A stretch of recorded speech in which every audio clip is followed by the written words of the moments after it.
Jadi kalau kita mau mencontoh di satu Anbiya di Al-Quran itu, jadi keluarga itu digolongkan menjadi 4. 1, suami baik, istri jahat.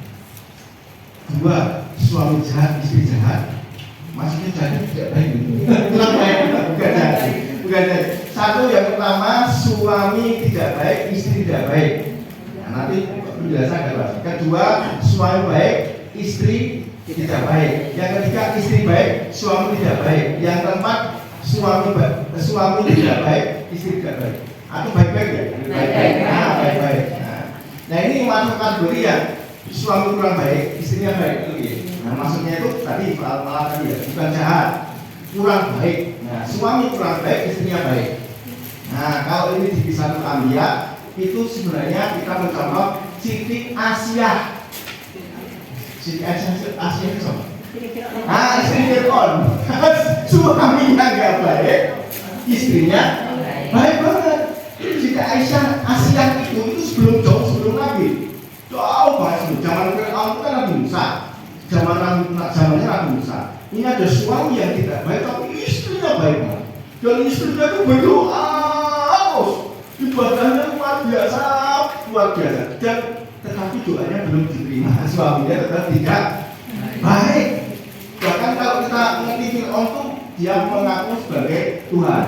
Nah, ini kan suami tidak baik tapi istrinya baik banget.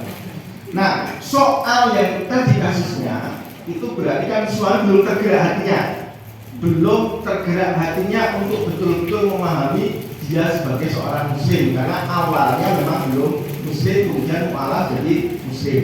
Dan malahnya itu mungkin itu terpaksa. Ya mungkin ya, kita nggak tahu hati seseorang ya. Mungkin karena terpaksa. Saya itu baru setengah tahun yang lalu, ini bos saya, mungkin dicek. Bos saya di kampus itu seorang Katolik. Istrinya meninggal sekitar 4 tahun yang lalu. Nah, dia datang ke tempat saya, Pak Wi, baru dinikahi. Nah, maksudnya aku lagi cerak kalau cara muslim. Jadi mungkin aku dinikahi di mana? Terus aku balik meneh. Aku mau betul-betul ya Allah. Terus nggak mau, saya nggak mau. Meskipun itu bos saya, jadi wakil direktur saya nggak mau. Karena apa? Mempermainkan agama. Dia hanya mau menikahi calon istrinya dan janda cantik karena dia juga kan. Nah, tetapi pernikahannya hanya sekedar syarat agar sah secara negara. Nah, saya nggak mau kalau seperti itu. Meskipun ya soal hidayah itu hak prerogatif Allah ya. Itu soal hidayah itu siapapun nggak bisa, itu hak prerogatif Allah Subhanahu Wa Taala. Nah, menurut saya kasus seperti ini memang karena masuknya Islam juga keterpaksaan. Kemudian ketika masuk Islam, ya belum begitu tergerak hatinya untuk menjalankan syariat Islam, karena tadi hidayahnya belum diberikan Allah kepada bapaknya tadi, suaminya tadi. Jadi hidayah sekali lagi, tetapi jangan sampai putus doanya. Jadi mengajarlah, atau gini, bisa nanti disarankan ke suami ikut kajian, soal kiai, terus sharing. Kalau ada permasalahan diurai bersama-sama. Karena kadang-kadang, kalau yang dari alat itu biasanya karena keterbatasan pengetahuan tentang Islam, maka kemudian dia menilai Islam itu ya ada satu tidak masuk akal, moyo-wono dan seterusnya ya. Coba kalau kemudian dia memahami Islam hanya dari bungkusnya udah dicap, dia jelek. Contoh, orang Katolik, orang Kristen, orang Nasrani kadang-kadang Islam itu utuh. Orang utuhnya kan apa? Ya di Quran itu nggak utuh. Menurut mereka, gitu loh. Menurut mereka Qurannya tidak utuh. Karena apa? Di Quran itu hal-hal yang tidak masuk akal banyak sekali. tidak masuk akal banyak sekali. Nah ini yang kadang-kadang kita harus memahami hal seperti itu. Saran saya, kali tetap ini hak prerogatif Allah yang memberikan daya untuk menggerakkan hati seseorang itu kita tidak bisa memaksakan. Tetapi tolonglah nanti diajak sholat, berkiai, diajak kalau perlu diajak selamatan. Wah, selamatan yang gembira-gembira aja, nggak usah ngaji yang serius. Dijak ke Mas Langit, ke Nadir, ke Mafia Selamat, itu wah seneng-seneng itu. Mau mereka itu, bergembira selamatan, bergembira. Nah, saya kira itu, jadi jangan putus, tetap berdoa dan berusaha meyakinkan sang suami, yakinkan suami Anda bahwa agama Islam itu dinul Islam yang betul-betul agama yang benar dan diridhoi Allah Subhanahu wa taala. Orang mengatakan yaitu kan titipan Tuhan yang diberikan kepada kita ya. Jadi ya kita harus betul.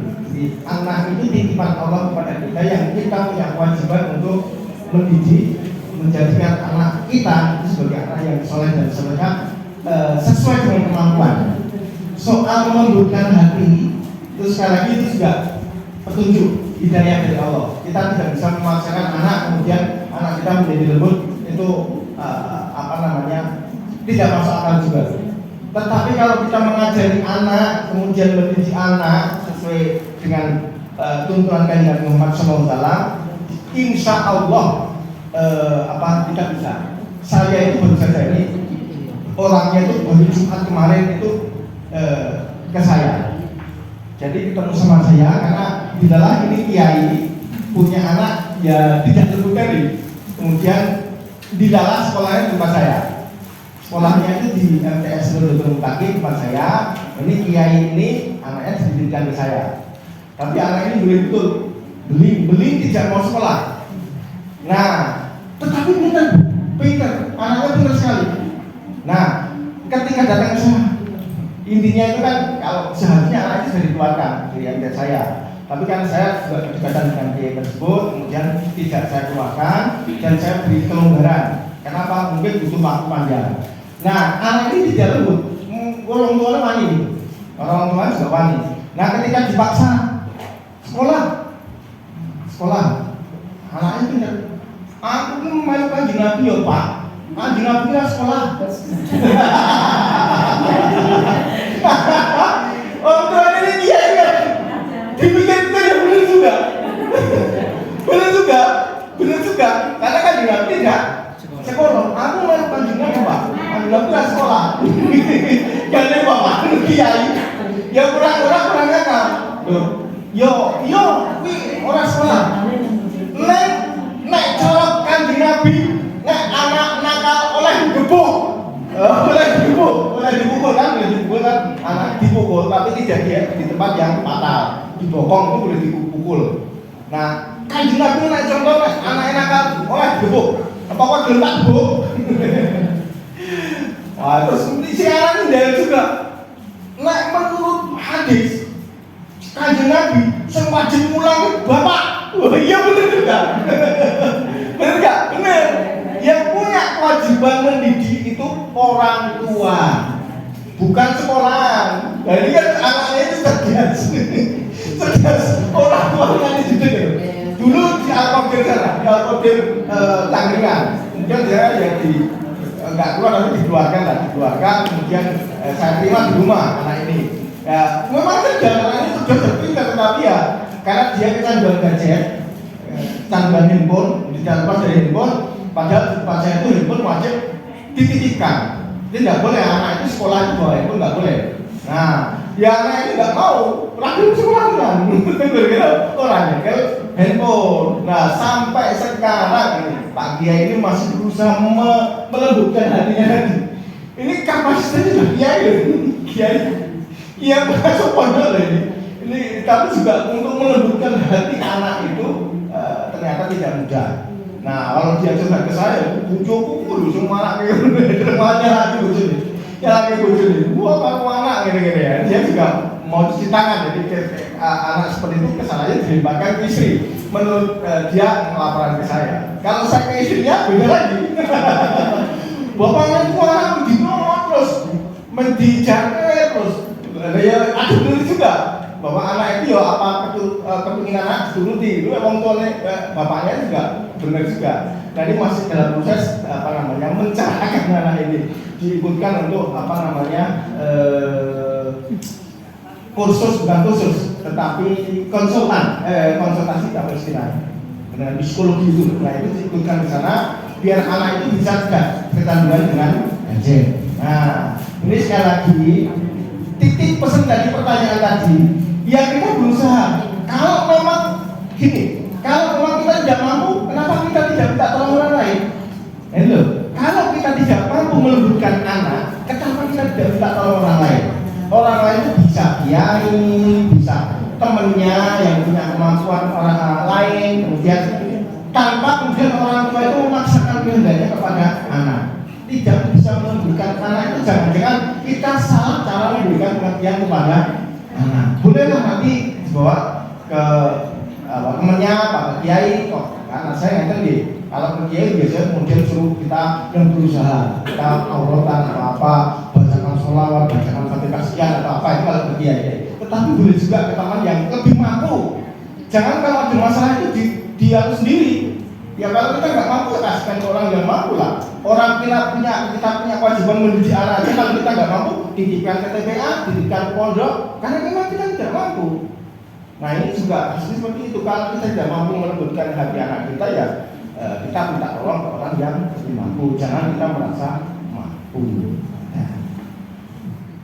Ini sudah masuk ke fikih. Saya senang kalau bahasa itu di fikih karena fikih itu kan meskipun bisa ditampilkan tapi juga diatur. Jadi ini Nabi itu pernah ketika jadi imam itu ada anak yang menangis di belakang itu dipercepat. Jadi sholatnya itu yang biasa bacaannya agak panjang itu bisa dipercepat. Nah kalau seperti ini kasusnya seperti ini anak yang rewel, apakah sholatnya di tempat lain di waktu lain? Nggak boleh. Maksudnya dikodok nggak boleh. Kalau dikodok itu kalau kemudian udur saat itu boleh dikodok. Kalau undurnya undur syar'i. Kalau ini kasusnya kan anaknya rewel, apakah digendong? Nah enggak boleh juga menggendong anak kalau sholat nggak boleh. Nah solusinya tadi ngerti ilmu fikih. Ngapunten Bu, sholat dengan ilmu fikih mengerti rukunnya sholat itu bisa dilaksanakan sangat cepat. Apalagi mulai subuh, rakaat, bukan cepat banget. Berapa menit? Nggak ada. Nggak ada 2 menit. Kenapa? Kita tahu ilmunya. Nah, kalau kita ngerti ilmunya, nggak sholat itu sing digocong. Rukun qauli, rukun sing nganggo ngomong, itu cuma 5. Lainnya rukun badani, rukun gerakan. Dan itu sangat cepat. Maka jangan sekali-sekali memvonis orang yang sholat terawih cepat banget. Itu salah atau tidak musuh. Naudzubillah dengan keliru. Karena itu sudah menghakimi orang yang ngerti ilmu. Karena apa? Karena kalau kita mau pakai rukun betul, itu cepat ya. Mau apa? Allahu Akbar wajib, takbiratul ihram itu wajib, Fatihah wajib, rukun yaitu rukun. Kemudian tahiyatul akhir wajib, 4 kan? Membaca selawat rukun, terakhir salam pertama. 5 itu tok sing diwaca. Babu.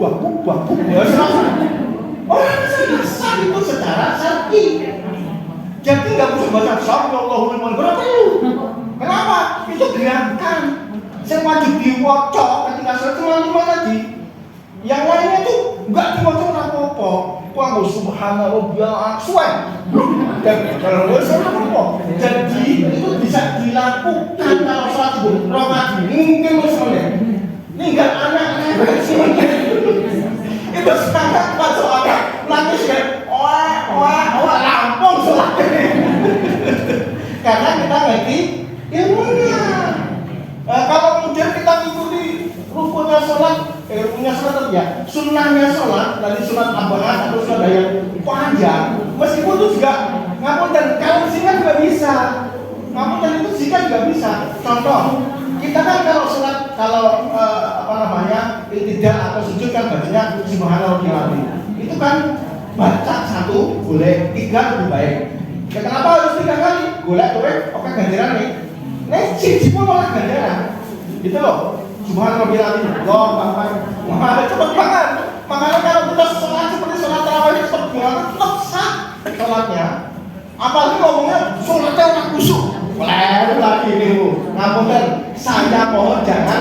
ngomongnya soal kusuk. Soal kusuk itu hak prerogatif Gusti Allah ala diri. Ngapunten surat sing panjang itu saya jamin malah kekusukannya kurang. Yakin imam maca suratnya panjang banget. Pas yosi wal Qur'an makin. Jadi jangan bilang ya. Malah kusuk. Kenapa? Karena itu tidak ada kemana-mana. Kecuali memang orang yang bisa betul kusuk ya ada. Cuma kebanyakan itu enggak seperti itu. Kalau sholat itu ngotot puluh ya. Begitu jadi imam alif lam mim yasin jadi imam sholat dhewe ra pernah. Ono sing ngerti. Jadi imam pengen ketok. Nek dhewe hafal yasin umpamanya begitu. Sholat dhewe enggak pernah. Makanya sholat yasin, makanya ya puluh aja. Nah ini soal ini betul nanti tolong karena ini soal fikih, maka kemudian jangan sampai justru yang wajib digagalkan. Kenapa harus dikodok? Nggak boleh. Sholat apalagi dengan gendong jangan. Sudahlah ditinggal saja bayinya itu 1 menit sudah. Sholatnya itu atau kalau mau cepet mungkin setengah menit itu. Sholat subuh bisa banget. Motornya cepet banget. Kemudian biar sholat sedang dan dulu boleh bu, karena tumakninah itu kan tumakninah itu bacaan subhanallah dan subhanallah itu tidak cepat. Benar. Itu nggak bisa. Kan batasannya ya namanya tumakninah itu kan subhanallah bisa, subhanallah bisa. Tumakninahnya itu tutup saya bisa nggak apa-apa. Karena ngerti ilmunya, gitu loh. Ngerti ilmunya. Kalau enggak, ya nggak bisa. Makanya harus paham bu. Jadi saya di rukun sholat kiro, sunat abang hati apa, sunat baik hati itu apa, itu harus paham. Kalau ngerti ilmunya, solusinya mesti ada. Termasuk dengan wudhu itu. Kalau ngerti ilmunya wudhu itu pakai satu aqua ini turah. Betul. Kalau kita ngerti ilmunya, pakai satu aqua kecil ini turah, airnya turah. Kalau kita ngerti ilmunya, kenapa? Ya cukup banget untuk wudhu turah itu segitu. Kalau kita ngerti ilmunya wudhu, sing bener rukunnya wudhu ya kok, sing pastikan cuma 4 ya, 4. Yang kena itu loh. Kalau rukunnya sing 6, kalau malah rukunnya wudhu orang dulu. Tapi yang kena itu hanya 4 bagian. Dan 4 bagian itu kalau kita ngomongkan kepala, ini kan musab itu 1 mil saja sudah musab. Nah, termasuk hidup itu butuh ilmu. Maka ketika kita hanya punya air 1 gelas, jangan sampai kita tayamum. Pakai air 1 gelas sudah cukup untuk wudhu. Kalau kita ngerti ilmunya. Jangan kalau Indonesia ngakunya di Indonesia itu kalau daerah Indonesia terkenal boros air. Orang jamaah haji Indonesia itu boros air. Kalau orang Arab itu wudhunya tidak perlu surat-suratnya enggak. Banyak pemburu itu banget bodi motor itu banget. Jadi boros. Nah, padahal pakai air 1 gelas turah. Kalau kita ngerti ilmunya, itu ya nggak boleh. Pokoknya ini kita sholat subuh harus sudah silakan apapun yang terjadi. Tidak boleh sampai digendong, jangan sampai digodok, apalagi digodok. Mau dilakukan semakin apa? Itu ya.